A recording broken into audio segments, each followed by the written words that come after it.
Hey, what's up, guys? It is your boy Xanda, and holy shit, Digimon Con was really good. Bandai cooked. If you didn't get to see it, check out my VOD. I left it up. Make sure you stay tuned in this video because our lovely sponsor ZenTCG is going to be offering what you're going to be seeing here as far as announcements are concerned. So if you're looking to get the Digimon X, Godzilla, Vpet, and the D3 color, make sure that you listen in on how to get those and where to pre-order them. From our sponsor, ZenTCG, thank you very much for sponsoring the video. It was amazing. Huge shout out to Azu for being there and keeping me up because it started very late last night, and I had to be up early this morning, so huge shout out to Azu for being there and hanging out and keeping me up. But let's talk very quickly about everything that was announced because it was a lot. Like, a lot of it did get leaked or talked about, but there was still a lot of information that was there. And I definitely think that this is the format to beat now. Like, Digimon Con needs to be this good every year, or at least every other year. I'm proud of you. Now, cook. What? Cook. You're a cook. Oh, I don't know if I can cook here. Cook. Now? Cook. I don't. So let's just start off with Time Strangers. We got new details on it. The names of the main two protagonists that you can pick. One of them will be your navigator or operator when you pick the other. They both look awesome. I might be picking the girl. I'm still not 100% sure yet, though. They also introduced another character that's going to be in the game. No word yet on Mirie or any previous characters from any story games, but they did confirm that it is taking place in the digital world Iliad. We got a sneak preview of how it looks. It looks amazing. It's bustling with so many background Digimon characters. There's a lot in there that we can go back and pick apart. It will only be in the real world, focusing on two different locations. I forgot the exact location. I believe one is Shinjuku and the other one I can't remember off the top of my head. But they said that they wanted it to be more kind of focused and a lot more dense, and there being a lot more things to do. So I'm very happy about that. Everyone's already drawing kind of parallels to Yakuza, because Yakuza usually takes place in like 1 to 2 parts of Japan, and they are extremely dense and full of things to do. So if it is anything like that, we are eating so goddamn good. We also got a quick synopsis of the story. It's going to start in the future. The main characters, some cataclysm is going to happen, and they're going to get sent back 8 years in the past, and they're going to try to figure out how to stop whatever cataclysm happened. It's going to take place both in the real world and digital world. I can't wait. I can't wait. They announced there's going to be 450 Digimon, or at least over 450 Digimon. And we got to see a sneak peek of some of the ones that are going to be in there. Millenniumon's there. Super hype about that. So for the card game, they announced some new sets. We're getting that kind of a unification of releases that is happening, I believe, with this release or the release next month, which is very exciting stuff. They announced a set that's going to be based off of Cyber Sleuth and a set that was going to be based off of Hacker's Memory, which makes me think maybe the set after might be based off of Time Strangers. That would be really cool. They didn't announce it. They didn't announce anything about a release date for Time Strangers, just 2025, so we'll see. Then they announced Digimon Alisson, which is the new mobile game / Vpet thing. Well, it looks like there's raising aspects in it, so it's pretty much the new mobile game plus a card game simulator plus some raising mechanics. Very exciting stuff. New characters were showed off. New Digimon were showed off, which is really exciting. I'm allergic to how many fucking shit they announced. It's crazy. There's going to be an open beta very soon.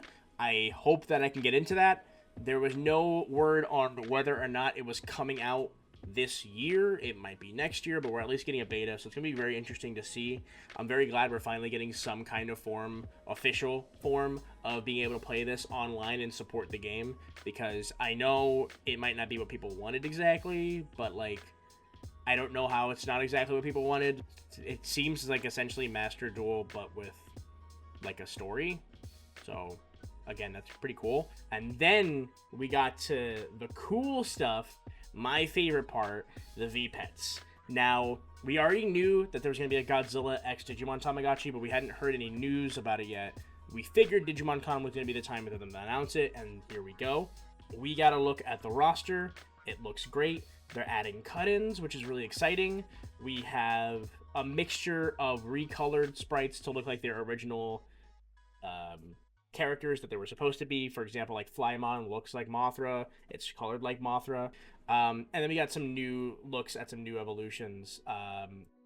They look great. I absolutely love the Metal Greymon and the War Greymon variant. I love it. I love the fact that Machinedramon is Kiryu, and then Skull Greymon is the skull of the OG Godzilla. The shells look absolutely gorgeous. There's one in color and then one in black and white. And if you want to know where to get these, then that would be from our sponsor, ZenTCG. So huge shout out to Zen for sponsoring this video. In the description down below, there will be links to get all of these devices. They're doing a couple bundle discounts for both the Godzilla and the D3 Digivices. 10% off if you purchase 2 of the Godzilla Digivices, and with the D3s, you get 5% off if your purchase is 2 or 3.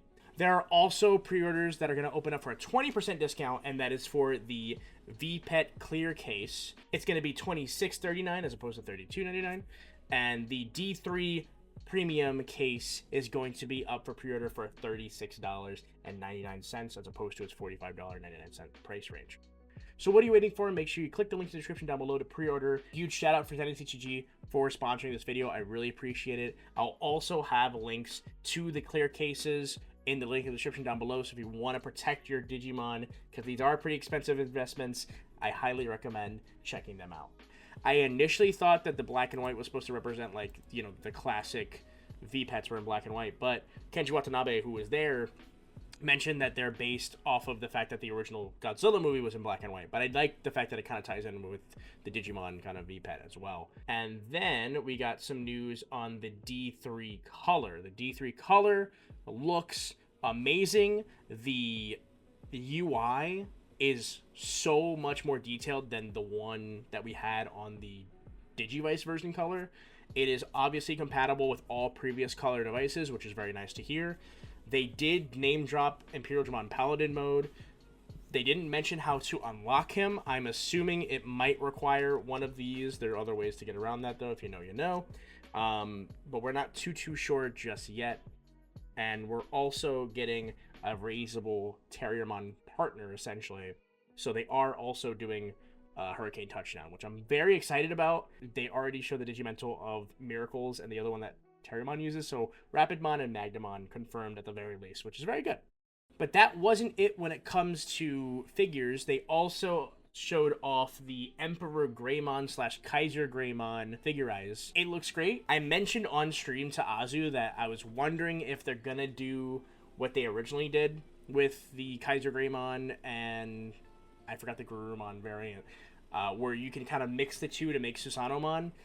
They did show a Susanomon silhouette behind the kit, so there is a chance that maybe we'll see something like that. I hope we do. I'd be very excited if they can actually get kind of combined and to make Susanomon, because it looks like it's possible, but I'm not 100% sure, and they were definitely very coy about how that's going to work. And then the whole time while they were doing this, they kept showing off wallpapers. They're all really cool. I'm currently rocking one of them on my phone. I also have my lock screen currently. It's awesome. I love it. Last but not least, we got a look at that Digimon Adventure Beyond short. It was really good. I did really like it. Now, when it comes to like Digimon Adventure lore, I've mentioned it before. Who cares about how this all fits into everything at this point? It's just so convoluted and there's just so much going on. In this short, it takes place definitely after Adventure Kizuna and the O2 movies, and everyone has their Digivices and Digimon back, so it's like, whatever.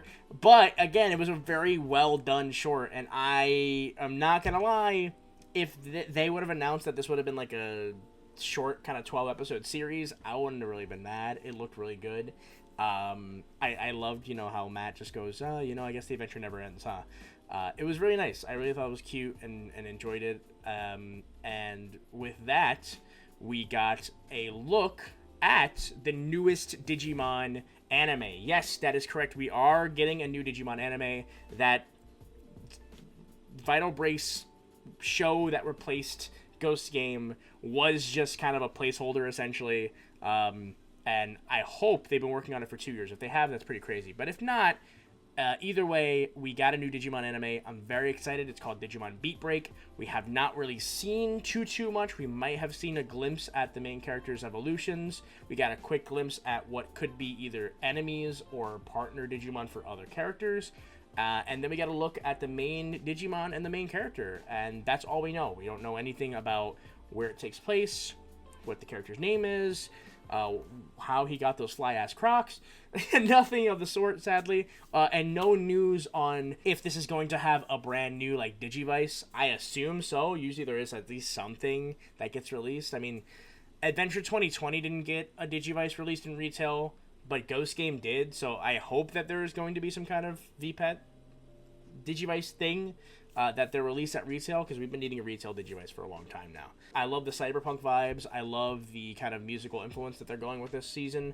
I'm already here for it. The main character looks really super dope, and that's pretty much all that they announced. But again, it was really fun to watch. I'm really happy overall with everything from this year. It's really reinvigorated my my love and passion for Digimon, because I'm not gonna lie, I was very worried that we were gonna have another kind of like year where it was just not going to be that much. 2025 is definitely going to be an amazing year. It's going to be like 2023 again, it feels like. But yeah, what was your favorite announcement? Let me know in the description down below.